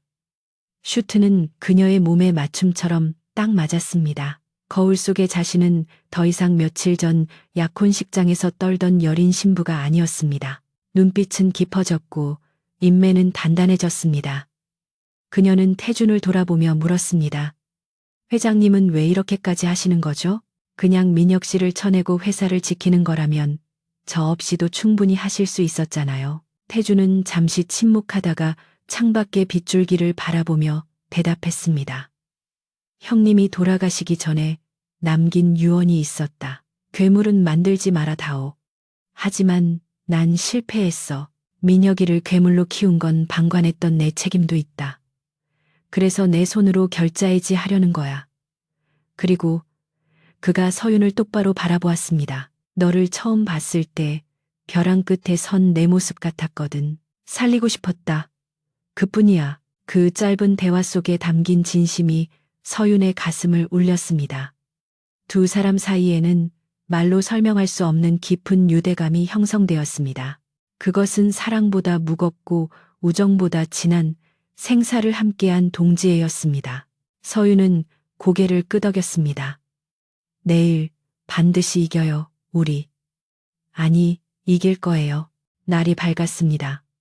폭풍우가 지나간 서울의 하늘은 거짓말처럼 맑고 파랬습니다. 하지만 한올그룹 본사 앞은 이른 아침부터 전운이 감돌았습니다. 수백 명의 취재진과 시위대, 그리고 민혁이 배치한 사설 경비원들이 뒤엉켜 아수라장을 방불케 했습니다. 오전 9시 주주총회 시작을 알리는 종이 울리기 직전이었습니다. 검은색 세단 행렬이 본사 정문으로 미끄러지듯 들어왔습니다. 민혁의 지시를 받은 경비원들이 차를 막아서려 했지만 태준의 차는 속도를 줄이지 않고 바리케이드를 향해 돌진했습니다. 비켜, 다치고 싶지 않으면 비키란 말이야. 경호원들의 고함 소리와 함께 차가 로비 바로 앞에 급정거했습니다. 문이 열리고 강태준이 내렸습니다. 완벽하게 재단된 슈트를 입고 선글라스를 낀 그의 모습은 압도적인 카리스마 그 자체였습니다. 기자들이 벌떼처럼 달려들었습니다. 회장님, 납치 감금 혐의 인정하십니까? 오늘 회의만 통과될 거라고 보십니까? 쏟아지는 질문 공세에도 태준은 입을 굳게 다문 채 뒤쪽 문을 열어주었습니다. 그곳에서 한서윤이 내렸습니다. 당당하고 기품 있는 모습에 좌중이 술렁거렸습니다. 그리고 마지막으로 휠체어를 탄 이수진이 경호원들의 도움을 받아 내렸습니다. 마스크와 모자로 얼굴을 가렸지만 그녀의 등장은 그 자체로 의문을 자아냈습니다. 태준은 선글라스를 벗어 주머니에 넣고 앞을 가로막는 경비 책임자를 싸늘하게 노려보았습니다. 비켜라. 주인 허락 없이 짖는 개는 필요 없다. 태준의 일갈의 기세에 눌린 경비원들이 주춤거리며 길을 열었습니다. 태준은 서윤과 수진을 대동하고 로비 중앙을 가로질러 엘리베이터로 향했습니다. 마치 홍해가 갈라지듯 사람들이 길을 뱄습니다. 엘리베이터 문이 닫히는 순간 태준과 서윤의 눈이 마주쳤습니다. 두려움은 없었습니다. 이제 심판의 시간입니다. 20층 대회의실, 이민혁은 단상에 서서 승리의 미소를 짓고 있었습니다. 존경하는 주주 여러분. 오늘 우리는 한올그룹의 새로운 미래를 위해 뼈를 깎는 결단을 내려야 합니다. 그의 연설이 절정에 달하려던 순간 회의장 뒷문이 쾅 하고 열렸습니다. 모든 이들의 시선이 뒤로 쏠렸습니다. 그곳에 지옥에서 돌아온 강태준과 그의 군대가 서 있었습니다. 대회의실의 무거운 침묵을 깨고 강태준이 걸어 들어오는 소리는 마치 사형 집행인의 발소리처럼 울렸습니다. 수백 명의 주주들과 이사진, 그리고 취재진의 시선이 일제히 그에게 고정되었습니다. 단상 위에 서 있던 이민혁의 얼굴은 경악으로 일그러졌습니다. 그는 눈앞에 나타난 삼촌과 약혼녀, 그리고 휠체어를 탄 의문의 여인을 보며 현실을 부정하려는 듯 뒷걸음질 쳤습니다. 그가 매수했던 경호원들이 태준을 막아서려 했지만 태준의 뒤를 따르는 정예 요원들의 살기등등한 기세에 눌려 길을 내줄 수밖에 없었습니다. 태준은 당당하게 단상 아래까지 걸어와 멈춰 섰습니다. 그는 주머니에서 손을 빼며 민혁을 올려다 보았습니다. 네가 주최한 파티의 초대장은 못 받았지만 주인공이 빠지면 섭섭할 것 같아서 왔다. 태준의 목소리는 마이크를 통하지 않았음에도 회의장 전체에 또렷하게 들렸습니다. 민혁은 마이크를 꽉 쥐며 소리쳤습니다. 보안 요원, 뭐 하는 거야? 당장 이 외부인들을 끌어내. 해임된 대표이사가 무슨 자격으로 여기 들어와. 민혁의 악에 바친 고함에도 아무도 움직이지 않았습니다. 이미 태준의 압도적인 카리스마가 장내를 장악하고 있었기 때문입니다. 태준은 여유롭게 단상 위로 올라가 민혁의 앞을 막아섰습니다. 그리고 마이크를 빼앗아 들었습니다. 아직 해임안은 통과되지 않았어. 주주총회 의장으로서 내 권한은 유효하다. 태준의 선언에 주주들 사이에서 웅성거림이 일기 시작했습니다. 민혁은 분한 듯 입술을 깨물었지만 카메라가 돌아가고 있는 상황에서 물리력을 행사할 수는 없었습니다. 태준은 시선을 돌려 서윤을 바라보았습니다. 서윤은 깊게 심호흡을 한 뒤 단상 위로 올라왔습니다. 그녀의 등장에 셔터 소리가 빗발쳤습니다. 민혁은 다급하게 서윤의 팔을 잡으려 했습니다. 서윤아, 그동안 어디 있었어? 저 사람이 너한테 무슨 짓을 한 거야? 어서 말해. 그의 목소리는 걱정을 가장하고 있었지만 눈빛은 협박을 담고 있었습니다. 하지만 서윤은 그의 손을 차갑게 뿌리쳤습니다. 더 이상 연기하지 마세요. 이민혁 씨, 역겨우니까요. 서윤의 단호한 목소리가 스피커를 통해 울려 퍼졌습니다. 그녀는 주주들을 향해 돌아섰습니다. 저는 납치된 것이 아닙니다. 강태준 회장님의 도움으로 이 사람의 마수에서 벗어날 수 있었습니다. 오늘 저는 이 자리에서 한올그룹의 후계자라 불리는 이민혁의 추악한 실체를 고발하고자 합니다. 서윤의 발언은 장내에 큰 파장을 일으켰습니다. 민혁은 당황하여 소리쳤습니다. 거짓말입니다. 여러분, 저 여자는 지금 강태준에게 세뇌당했습니다. 스톡홀름 증후군이라고요. 하지만 서윤은 동요하지 않고 준비해 온 USB를 진행 요원에게 건넸습니다. 곧 대형 스크린에 민혁이 작성했던 이면, 계약서와 서광제약 매각 계획서, 그리고 민혁의 도박 빚내역이 띄워졌습니다. 숫자로 증명된 진실 앞에 주주들은 경악을 금치 못했습니다. 이 문서는 이민혁 씨가 저 몰래 작성한 혼전 계약서와 위임장입니다. 결혼을 빌미로 제 회사를 팔아 자신의 도박 빚을 갚으려 했습니다. 서윤의 설명이 이어질수록 민혁의 표정은 사색이 되어 갔습니다. 그는 스크린을 가리키며 발악했습니다. 조작이야. 저건 다 조작된 거라고. 강태준이 꾸민 함정이야. 증거 있어, 원본 있어. 그때 태준이 다시 마이크를 잡았습니다. 조작이라고? 그렇다면 살아있는 증인도 조작이라고 우겨볼 텐가. 태준은 단상 아래에 있던 수진에게 손짓했습니다. 경호원들이 수진의 휠체어를 단상 위로 들어 올렸습니다. 모자와 마스크를 쓴 수진의 모습에 사람들은 의아해했습니다. 민혁은 그녀를 알아보지 못한 듯 미간을 찌푸리며 쳐다보았습니다. 누구야 저 병신은 또 무슨 쇼를 하려고. 태주는 수진의 휠체어 뒤로 다가가 그녀의 모자와 마스크를 천천히 벗겼습니다. 화상 흉터로 일그러진 얼굴과 3년 전과 변함없는 반쪽 얼굴이 드러나는 순간 장내는 숨소리조차 들리지 않을 만큼 고요해졌습니다. 민혁의 눈동자가 지진이 난 듯 흔들렸습니다. 그의 입에서 헛바람 새는 소리가 흘러나왔습니다. 이수진? 너, 설마. 수진은 떨리는 손으로 마이크를 잡았습니다. 오랜만이야, 민혁 씨. 내가 죽어서 재가 된 줄 알았겠지. 당신이 보낸 사람이 내 집에 불을 질렀을 때 나는 지옥을 봤어. 수진의 목소리는 갈라지고 탁했지만 그 안에 담긴 분노는 그 어떤 웅변보다 강력했습니다. 그녀는 주주들을 향해 자신의 흉측한 얼굴을 들이밀었습니다. 이 상처가 증거입니다. 이민혁은 자신의 아이를 임신한 저를 죽이려 했습니다. 민혁은 뒷걸음질 치다 단상 모서리에 부딪혔습니다. 말도 안 돼. 귀신이야. 이건 꿈이야. 그는 공포에 질려 횡설수설했습니다. 스크린 화면이 바뀌며 민혁이 청부업자에게 방화를 지시하고 대금을 송금한 내역, 그리고 수진의 사망 진단서를 조작하도록 의사에게 압력을 넣은 녹취록이 재생되었습니다.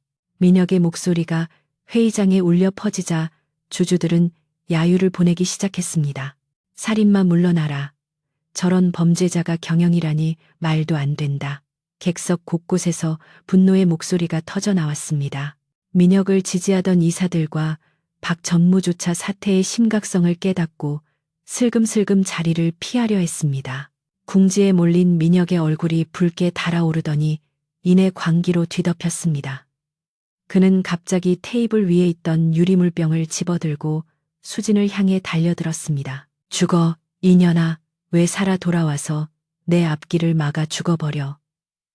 민혁의 돌발 행동에 사람들이 비명을 질렀습니다. 휠체어에 앉은 수진은 피할 수 없었습니다. 하지만 유리병이 그녀의 머리를 강타하기 직전 태준이 번개처럼 끼어들었습니다. 태준은 민혁의 팔목을 낚아채 비틀고 그대로 바닥에 매다 꽂았습니다. 쾅하는 소리와 함께 민혁이 바닥에 처박혔습니다. 태준은 쓰러진 민혁의 팔을 꺾어 제압한 뒤 차갑게 내려다보았습니다. 네가 저지른 죄의 무게를 감당해라. 이민혁, 끝났다. 민혁은 바닥에 얼굴이 눌린 채 발버둥 쳤습니다. 이거 내가 누군지 알아. 한울의 주인은 나야. 내가 회장이라고. 그의 비명은 처절했지만 아무도 그를 동정하지 않았습니다. 이미 그는 권력을 잃은 패배자이자 추악한 범죄자에 불과했습니다. 회의장 문이 열리고 태준이 미리 대기시켜 놓았던 경찰 특공대가 들이닥쳤습니다. 살인교사 횡령 납치 미수 혐의로 긴급 체포합니다. 경찰은 민혁에게 수갑을 채우고 그를 일으켜 세웠습니다. 민혁은 끌려나가면서도 태준과 서윤을 향해 저주를 퍼부었습니다.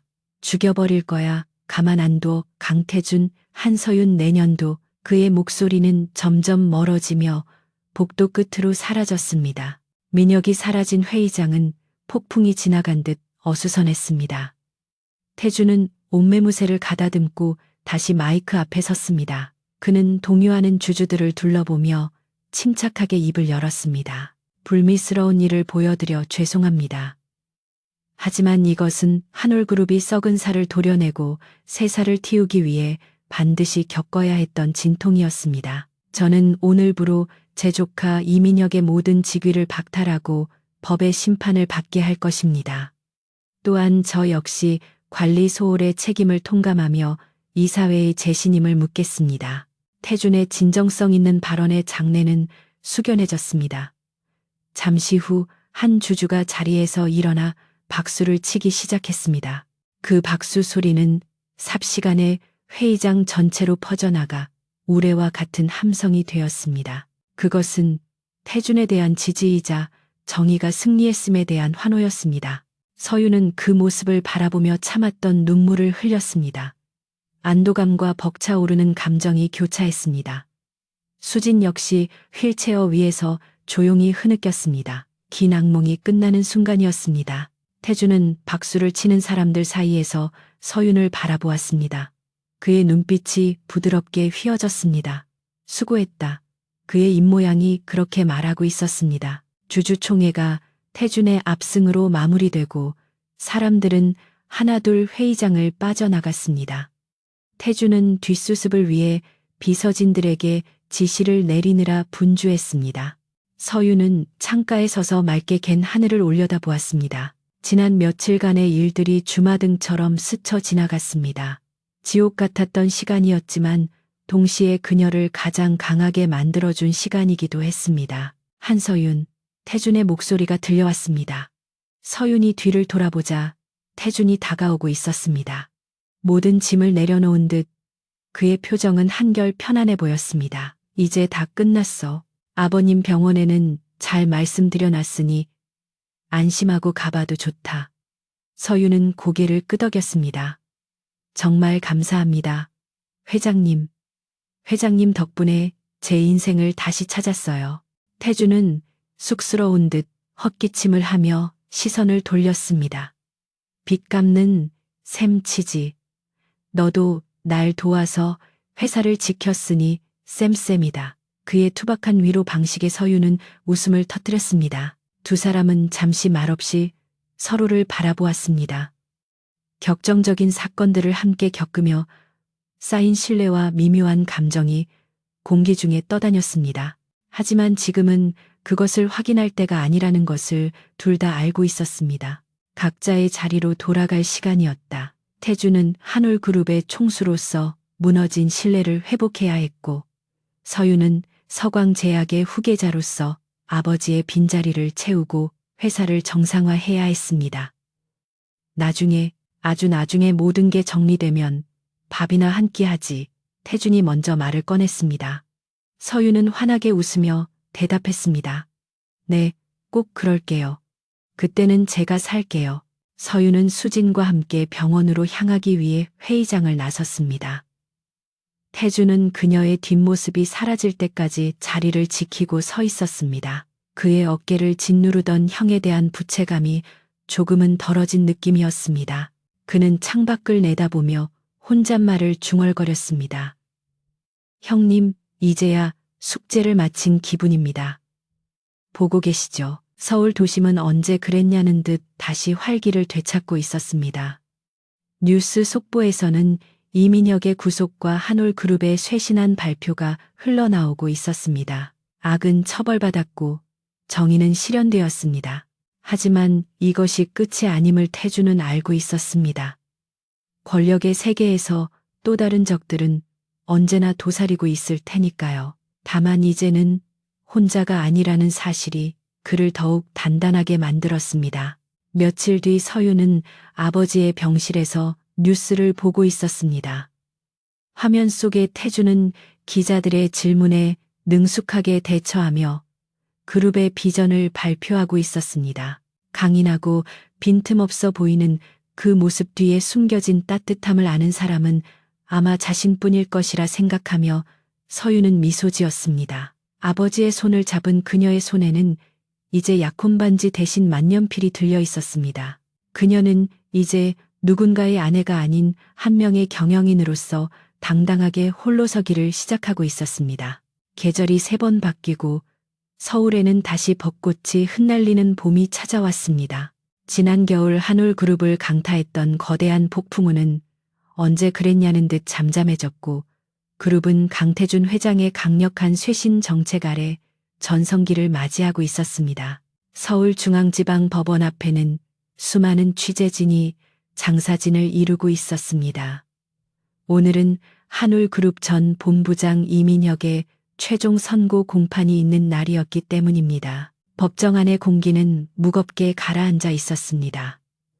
푸른 수의를 입고 피고석에 앉은 민혁은 1년 전에 그 오만하고 화려했던 귀공자의 모습은 온데간데 없었습니다.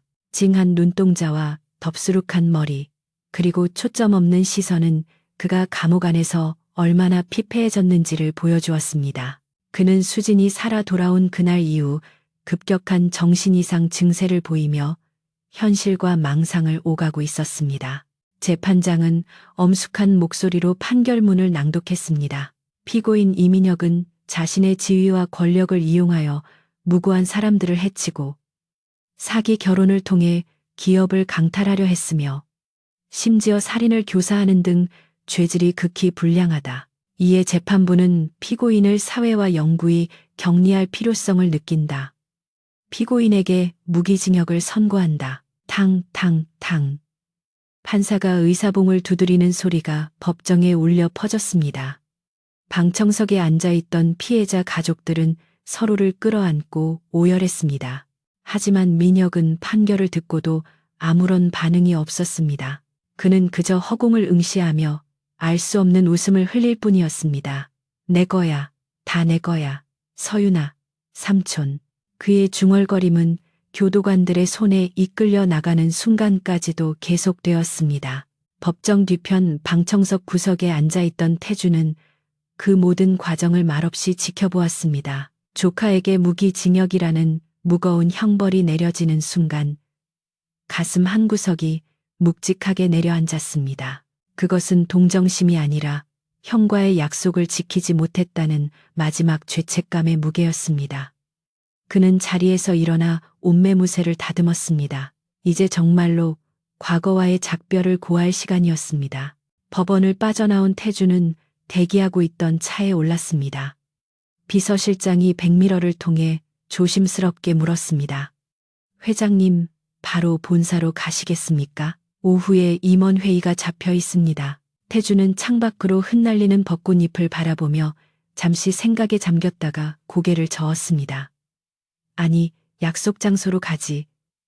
오늘은 중요한 선약이 있어. 차는 도심을 가로질러 남산이 내려다 보이는 한적한 레스토랑으로 향했습니다. 태주는 지난 1년 동안 회사 일에만 매달려 왔습니다.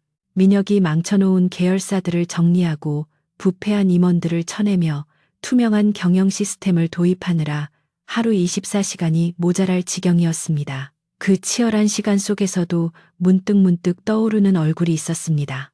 폭풍우 치던 밤, 자신의 곁에서 두려움에 떨면서도 끝까지 물러서지 않았던 그 여자의 눈빛이었습니다. 레스토랑에 도착한 태주는 예약된 테라스 자리로 안내받았습니다. 따스한 봄 햇살이 내리쬐는 그곳에 이미 한 여자가 앉아 그를 기다리고 있었습니다. 세련된 베이지색 정장을 입고 단발머리를 귀 뒤로 넘기고 있는 그녀, 한서윤이었습니다.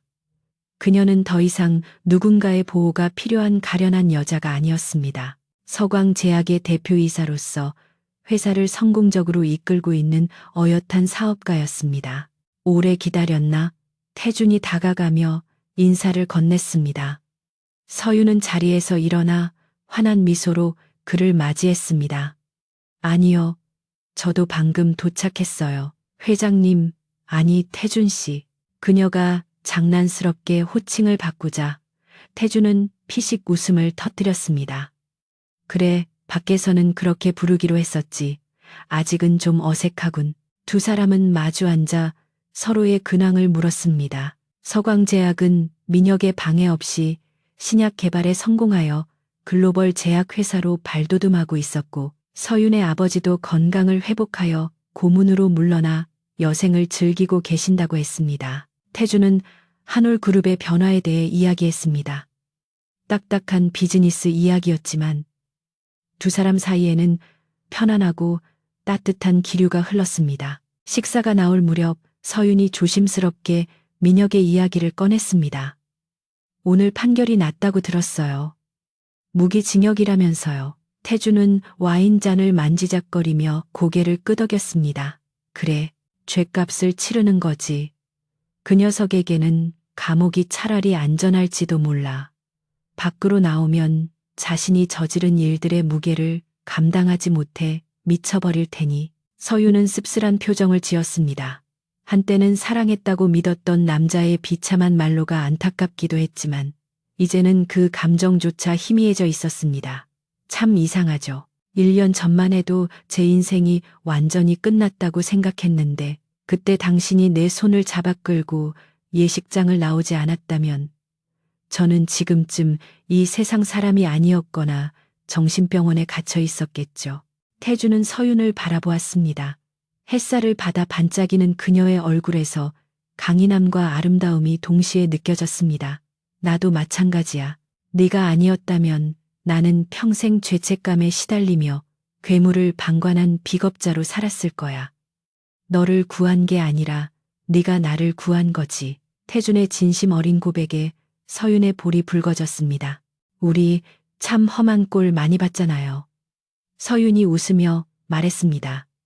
납치범과 인질로 만나서 추격전도 벌이고 주주총회장도 뒤집어 엎고 보통 인연은 아니네요. 태준도 따라 웃었습니다. 그래서 말인데 이제는 좀 평범한 인연을 만들어 보는 건 어떨까? 스릴 넘치는 건 이제 사양하고 싶거든. 태준의 말 속에 담긴 뜻을 알아챈 서윤의 눈이 커졌습니다. 태준은 주머니에서 작은 상자 하나를 꺼내 테이블 위에 올려놓았습니다. 화려한 다이아몬드 반지가 아니었습니다. 심플하고 세련된 디자인의 목걸이였습니다. 반지는 아직 트라우마가 있을 것 같아서, 그리고 족쇄 같은 건 이제 너한테 어울리지 않아. 서윤은 목걸이를 바라보다가 태준의 눈을 응시했습니다. 그 눈빛은 처음 봤을 때의 차가움은 사라지고 깊고 은은한 애정으로 가득 차 있었습니다. 이거 프러포즈인가요? 아니면 또 다른 계약인가요? 서윤이 짓궂게 물었습니다. 태준은 어깨를 으쓱했습니다. 파트너십의 연장이라고 해두지. 다만 이번 계약 기간은 평생이고 위약금은 내 마음 전부야. 서윤은 웃음을 터뜨리며 상자를 집어들었습니다. 조건이 꽤 괜찮네요. 검토해 볼 가치가 있겠어요. 그녀는 목걸이를 꺼내 태준에게 건넸습니다. 채워주실래요? 태준은 자리에서 일어나 그녀의 뒤로 갔습니다. 서윤의 가녀린 목덜미에 차가운 금속이 닿고 태준의 따뜻한 손길이 스치자 그녀는 묘한 전율을 느꼈습니다. 목걸이를 걸어준 태준이 서윤의 어깨를 감싸 안았습니다. 이제 어디로 갈까? 회사로 돌아가야 하나? 서윤은 고개를 저으며 태준의 손을 잡았습니다. 아니요, 오늘은 땡땡이 좀 치려고요. 날씨도 좋은데 그냥 좀 걸을까요? 납치당해서 끌려가는 거 말고 나란히 손잡고 걷는 거 한번 해보고 싶었거든요. 두 사람은 레스토랑을 나와 남산 산책로를 걸었습니다. 벚꽃잎이 눈처럼 내리는 길 위에서 그들은 더 이상 과거의 상처에 얽매인 피해자가 아니었습니다. 그들은 서로의 아픔을 보듬어주고 함께 미래를 향해 나아가는 동반자였습니다. 행인들은 그저 잘 어울리는 한 쌍의 연인으로 그들을 바라보았지만 그들 사이에 존재하는 깊은 신뢰와 역사는 그 누구도 짐작할 수 없을 것입니다. 산책로 끝자락 벤치에 앉아 서울 시내를 내려다보며 태준이 물었습니다. 제목이 뭐였지? 서윤이 의아해하며 되물었습니다. 네, 세상 사람들이 우리 이야기를 소설로 쓴다면 말이야. 제목을 뭐라고 붙일까? 태준의 엉뚱한 질문에 서윤은 잠시 고민하다가 입을 열었습니다. 조카의 약혼녀를 빼앗은 총재 삼촌. 그 이유는 충격적이었다. 서윤이 장난스럽게 말하자 태준이 픽 웃었습니다. 너무 자극적인데 삼류 막장 드라마 같잖아. 서윤은 태준의 어깨에 머리를 기대며 속삭였습니다. 글쎄요. 시작은 막장이었지만 결말은 해피엔딩이니까 꽤 괜찮은 로맨스 소설 아닐까요? 태준은 서윤의 머리카락을 쓰다듬으며 먼 하늘을 바라보았습니다. 충격적인 이유. 그래, 세상 사람들은 그것을 스캔들이라 부르고 누군가는 비윤리적이라 비난했지만 그에게 있어 그 이유는 단 하나였습니다. 사랑하는 사람을 지키기 위한 선택. 비록 그 방법이 서툴고 거칠었을지라도 그 선택이 있었기에 지금 이 순간의 평화가 존재할 수 있었습니다. 그래, 그거면 됐어. 태준은 서윤의 손을 더 꽉 잡았습니다. 이제 그들에게는 충격적인 이유보다 더 중요한 것이 있었습니다. 그것은 앞으로 함께 써내려갈 평범하고도 소중한 매일의 일상이었습니다. 바람이 불어와 벚꽃잎 하나가 서윤의 머리 위에 살포시 내려앉았습니다. 태주는 그것을 떼어주며 그녀의 이마에 부드럽게 입을 맞췄습니다. 가자, 서윤아. 우리의 진짜 이야기는 이제부터 시작이니까. 서윤은 환하게 웃으며 태준을 따라 일어섰습니다. 두 사람의 그림자가 봄볕 아래 길게 늘어졌습니다. 길었던 겨울이 가고 그들의 인생에도 마침내 따뜻한 봄이 완연히 자리 잡았습니다. 세상의 비난과 편견을 넘어 운명처럼 서로를 구원한 두 사람의 앞날에는 꽃길만이 펼쳐져 있을 것입니다.